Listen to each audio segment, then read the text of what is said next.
GOP debate last night. Honestly, I didn't know that there was even going to be a debate until it was already happening. But then I did tune in for a bit. And look, I'll be honest. I basically analyze these debates the same way everybody analyzes them.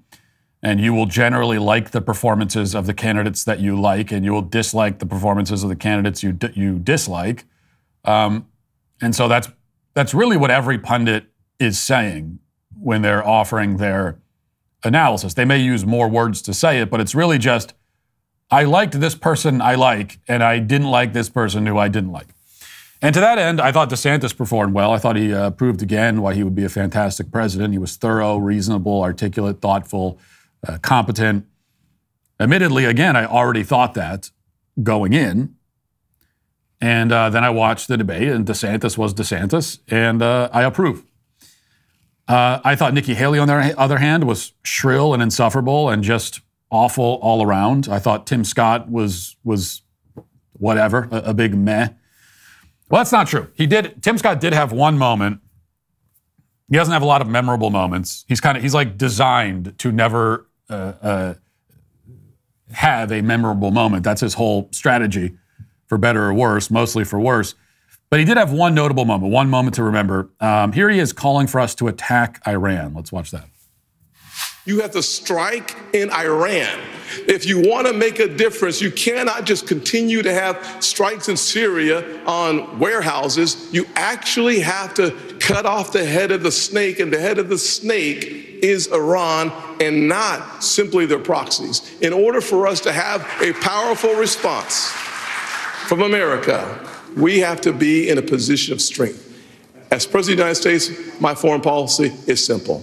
You cannot negotiate with evil. You have to destroy it.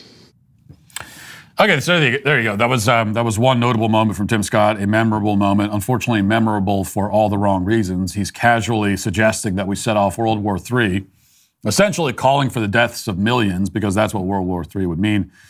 And his logic doesn't even make any sense. I mean, cut off the head of the snake, so we bomb Iran, and then the snake is dead? It's that simple, huh? No more enemies in the world. No more troubles in the Middle East. Just bomb Iran. You know, we've been doing a lot of bombing for the last 30 years, but you know what? It hasn't solved anything yet, but you know what would really solve this? More bombing. We need to set a few more bombs, and that'll do it. So this is the 2004 era Republicanism that we get from Tim Scott, and we especially get from Nikki Haley, who is Boomer Khan incarnate, George Bush, except unlikable and annoying. And she also needs work on her. She needs to work on her comebacks a little bit. So there was a moment in the debate where Vivek said that Nikki Haley is Dick Cheney in 3-inch heels, which is a great line and also true. And Haley didn't have much of a response in person, but then on Twitter, she posted this. She says, Vivek, I wear heels. They're not a fashion statement. They're for ammunition. Now, let's think about that for a moment. Let's consider this. Because her team had time to workshop this, right? This is not in the moment. They put this on Twitter. They thought about it. They crafted it. And then they posted it. And this is what they came up. What does it mean? What is it supposed to mean? I really can't make sense. I'm actually not sure. I'm not playing dumb. I don't know what the punchline is supposed to be. Your heels are ammunition. What do you mean? Because you want to send them to Ukraine? What do you mean? How do you use your heels as ammunition? Do you know what ammunition is? It's bizarre. And there was another Haley moment that was kind of flabbergasting also. Haley has been critical of Vivek because Vivek has a TikTok account. And Vivek responded in the debate by pointing out that Nikki Haley, though she is very critical of TikTok and critical of him for having one, that her own daughter is on TikTok. And Nikki Haley had a rather strong response to that. Let's listen.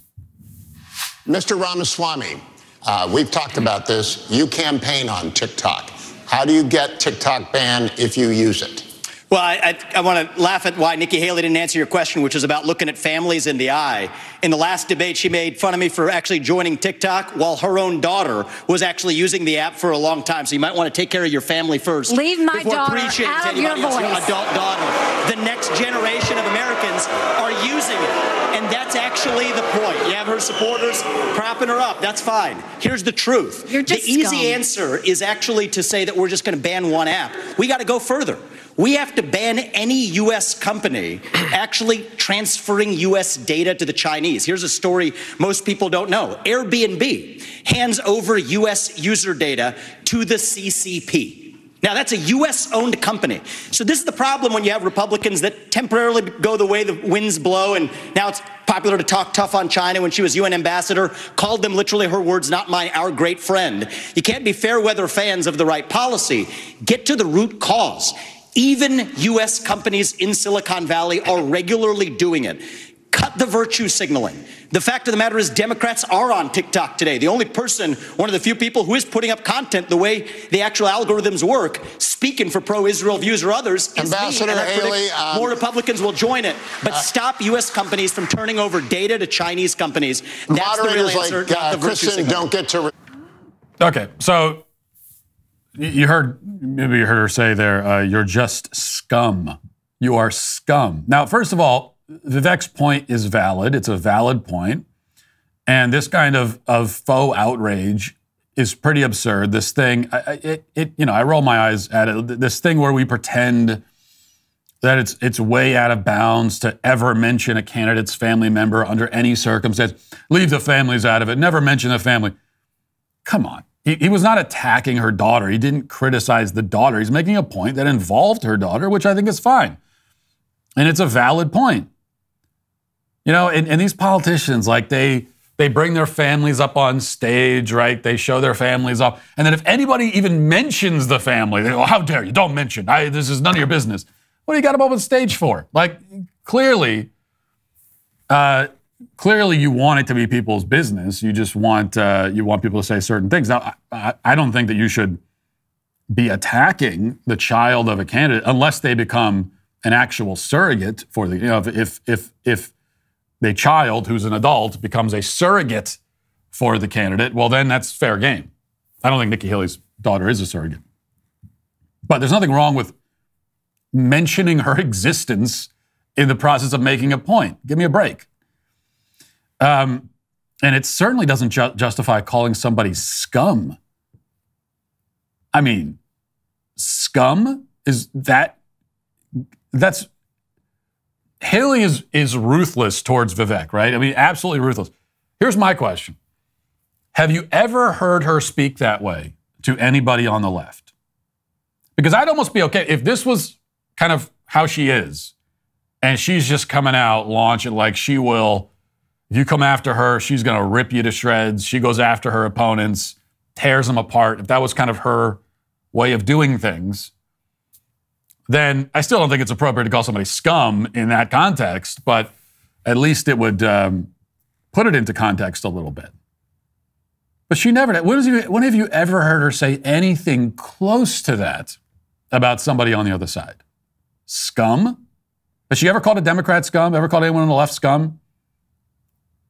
You know, the people that are out there killing babies and butchering children and castrating kids. Like, has she ever called any of them scum? It also shows, by the way, that if you get that rattled, I mean, if you're that rattled and you get that emotional because somebody makes some point about TikTok, then you're not cut out for them. You cannot be president. You're too emotional. You're too easily rattled. But that wasn't nearly as bad as this tweet that she sent out during the debate. She was doing a lot of tweeting during the debate somehow. And she also tweeted this. She says, there would be no Hamas without Iran. It's not that Israel needs America. America needs Israel. This is not the first time we've heard her say this. First of all, it's not even remotely true. What are you talking about? You really expect us to believe that America benefits more from its alliance than Israel benefits from that same alliance? That is nonsense. No, Israel greatly benefits from America. And besides, if this was true, then doesn't that undercut your entire argument for helping Israel? This is not the first time she said this. Multiple times she has said, well, Israel doesn't need us, we need them. If that's true, then how can you say that in one breath and then in the next breath tell us that it is imperative for the United States to help Israel? I thought you said they don't need us. I mean, they don't need us at all. We could not exist, according to you, and it would make a difference. You cannot say both of those things. You cannot say they desperately need us and also they don't need us. A few decades ago, private citizens used to be largely that, private. The internet has changed everything, though. Think about everything you've browsed, searched for, watched, or tweeted. Now imagine all of that data being crawled through, collected, and aggregated by third parties into a permanent public record, your record. Having your private life exposed for others to see was once something that only celebrities worried about, but in an era where everyone is public, everyone is a public figure. That's why to keep my data private when I go online, I turn to ExpressVPN. Did you know there are hundreds of data brokers out there whose sole business is to buy and sell your data? The worst part is that they don't have to tell you who they're selling it to or get your consent. One of these data points is your IP address. Data harvesters use your IP to uniquely identify you and your locations, but with ExpressVPN, my connection gets rerouted through an encrypted server and my IP address is masked. Every time I turn ExpressVPN on, I'm given a random IP address shared by other ExpressVPN customers. That makes it more difficult for third parties to identify me and harvest my data. The best part is how easy ExpressVPN is to use. No matter what device you're on, phone, laptop, smart TV, all you got to do is tap one button to get protected. So if, like me, you believe that your data is your business, secure yourself with the #1 rated VPN on the market. Visit expressvpn.com/Walsh. Use my link to get 3 extra months free. That's expressvpn.com/Walsh. expressvpn.com/Walsh. But if you own a firearm, then you need to check out StopBox USA. They just introduced the StopBox Pro. The new safe is the most reliable, secure place for your firearm. The StopBox Pro is larger, stronger, and more versatile, crafted from durable, glass-reinforced polycarbon ABS. It's not just tough, it's smart. You don't want to be fumbling with keys or electronic codes in high-stress situations. The StopBox Pro's patented hand gesture code lock allows quick, intuitive access without batteries or electronics. They understand the critical balance between security and accessibility. That's why the StopBox Pro is designed to be low profile and portable. Whether at home or traveling, your firearm remains concealed, secure, yet readily accessible as well. StopBox Pro has an expanded range of 81 combination possibilities, making it more customizable than ever, plus an enhanced surface texture for a better grip, and the improved locking mechanism is a breeze to operate. Don't compromise on safety and accessibility. Visit StopBoxUSA.com. Use promo code MATT for 10% off your order. Experience the peace of mind StopBox brings. That's StopBoxUSA.com. Use promo code MATT for 10% off your order. And aside from that, it's an insane way to speak about your own country. Nobody talks like this about their own country outside of America. Do you think Israelis say this kind of thing about Israel? They don't need us, we need them. This is not how people talk about their own countries. This is a uniquely modern American phenomenon. It's like a sickness, a mental sickness, where some of our leaders, or would-be leaders, profess greater admiration and love for and pride in foreign countries than their own. It's just a crazy thing to say. Again, you go, especially anywhere outside of the, outside of the Western world in particular, and you're not going to ever hear this kind of thing. It's your country. You're supposed to say, yeah, they need us. We're important. Like, that's how you're supposed to feel about your own country. You don't put another country above yours, especially if you want to be in charge of it. Now, as for Vivek, there was one moment of his that is making the rounds, and I think everyone agrees is kind of his best moment. Let's watch that. Ramaswamy, let me turn to you. Please make your case. Why should you be the nominee and not the former president? I think there's something deeper going on in the Republican Party here, and I am upset about what happened last night. We've become a party of losers at the end of the day. It is a cancer in the Republican establishment. Let's speak the truth. I mean, since Ronna McDaniel took over as chairwoman of the RNC in 2017, we have lost 2018, 2020, 2022, no red wave that never came. We got trounced last night in 2023. And I think that we have to have accountability in our party. For that matter, Ron, if you want to come on stage tonight, you want to look the GOP voters in the eye and tell them you resign, I will yield my time to you. And frankly, look, the people there cheering for losing in the Republican Party. Think about who's moderating this debate. This should be Tucker Carlson, Joe Rogan, and Elon Musk. We'd have 10 times the viewership, asking questions that GOP primary voters actually care about and bringing more people into our party. Do you think the Democrats, and we've got Kristen Welker here, do you think the Democrats would actually hire Greg Gutfeld to host a Democratic debate? They wouldn't do it.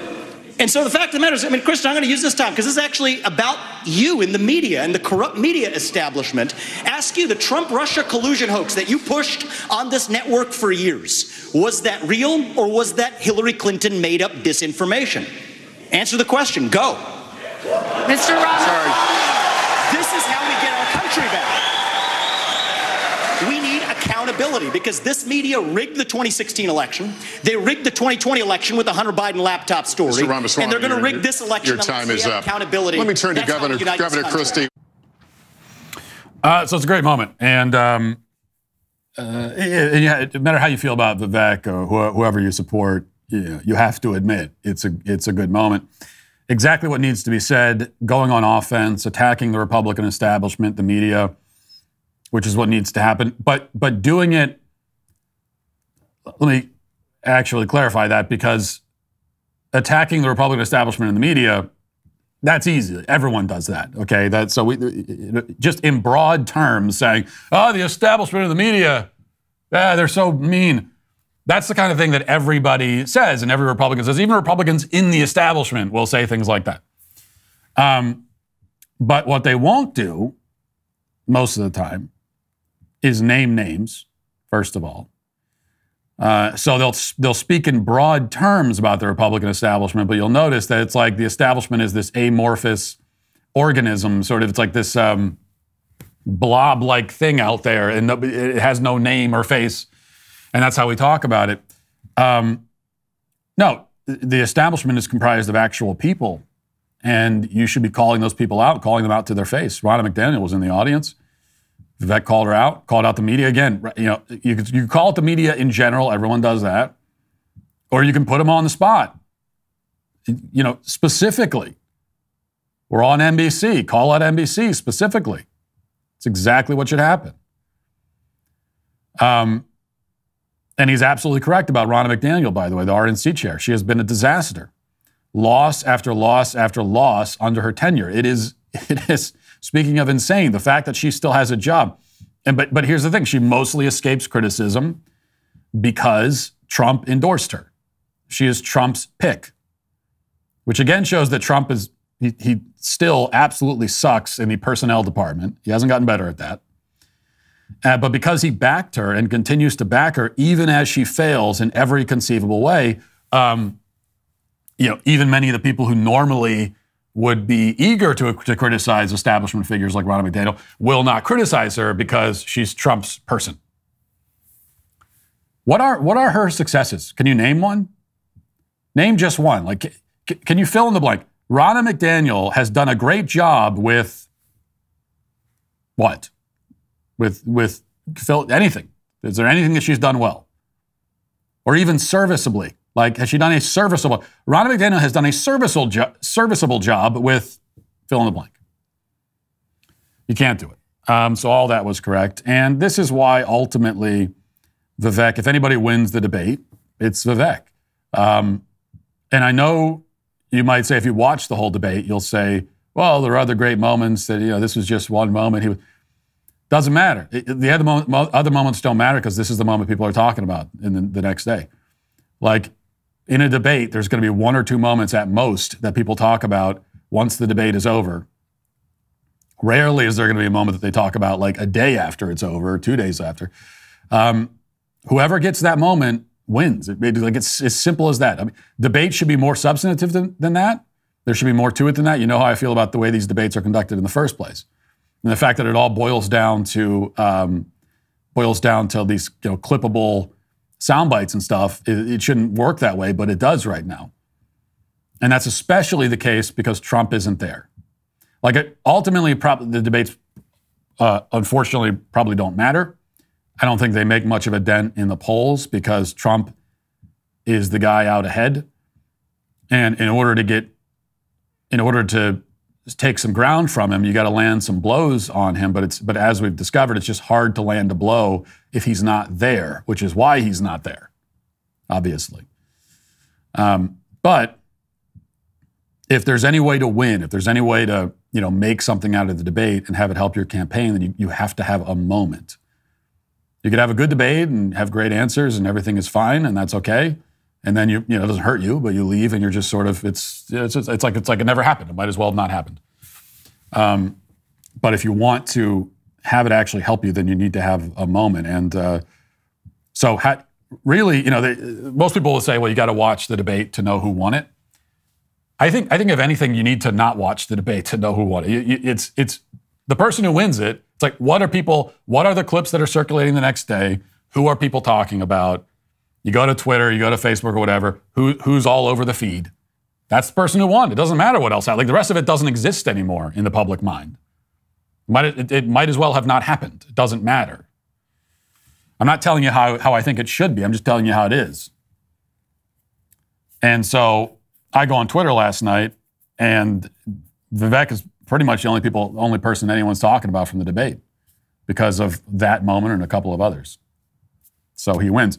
What will that mean in the end? Will it make any difference? I don't know, but that's how you win. You gotta have the moments. You have to have them. Hey, YouTube, thanks for listening to the show. If you'd like access to my full show with no ads, you should go to dailywire.com and use promo code Walsh to get 2 months free on all annual plans. See you there.